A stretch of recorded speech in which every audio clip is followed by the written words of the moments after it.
Hello everyone, all are doing good.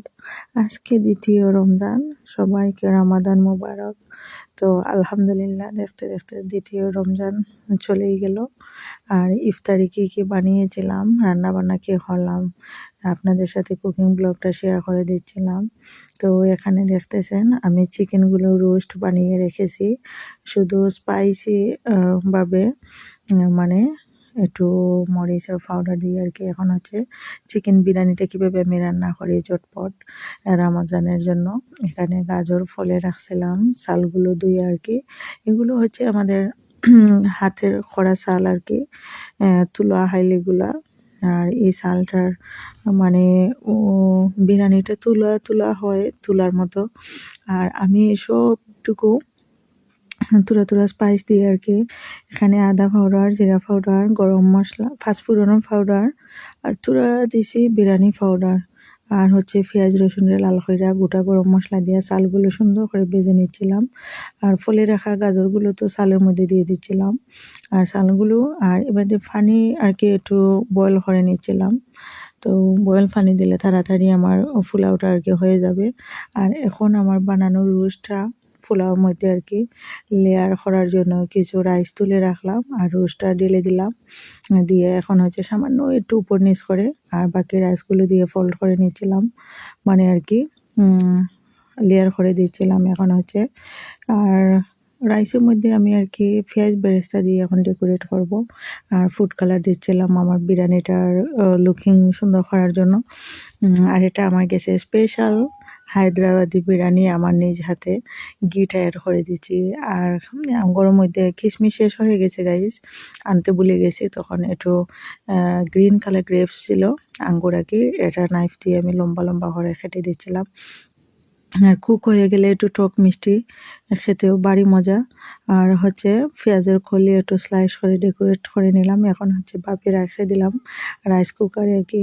খুব সুন্দর করে ফুটে গেলে আর কি আমার বিরিয়ানি রান্না ডান। রাইস কুকারে ওয়ার্মে রেখে দিয়েছি, দিয়ে এখন আমার রোস্টের এই কড়াই আর কি আমি ছানা বোনাটা করে নিচ্ছিলাম।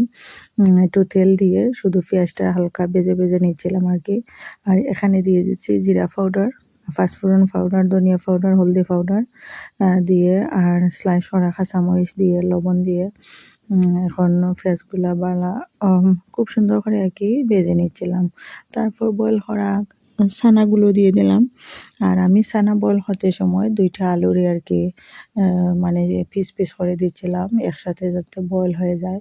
আর ছানা বোনা মজা হয় যদি আলুটা আর কি ভেঙে দেওয়া যায়। তো আলু তো কুক হয়েছে, বয়েল হওয়ার বাদে আমি খুব সুন্দর করে হাত দিয়ে মুঠ করে কষলে আর কি আলুটা ভেঙে দিচ্ছিলাম। তারপর ধনিয়া পাউডার অ্যাড করলাম। আর বেশি আমি গর্জিয়াস করতে গেছি না ছানারে। যদি নর্মালি একলা মানে শুধু ছানা বোনা করে খেতাম, তাহলে আমি টমেটো কুচি এখানে অ্যাড করতাম, আরও পেঁয়াজ দিতাম, মানে ছানাটা মশলা মশলা করার লাগে। তো এখন হচ্ছে কম মশলা কম স্পাইসে একটু জোর জোরে রাখছি, যাতে আর কি যেহেতু বিরিয়ানির সাথে খাবো, সালাদের সাথে খাবো, তো অত স্পাইস না দেওয়াই ভালো। পাতলা সাতলা করে করছি আর কি একটু জোর জোরে। আর পোলাওর মানে এখানে বিরিয়ানির হান্ডিটা আর কি টেবিলে নিয়ে আসছি। কি সুন্দর লাগতেছে দেখে গাইস, ভেরি আমি লুকিং সো গুড। আর এখন হচ্ছে পরিবেশনের পালা। আমরা আজকে 6-7 জন খাবো।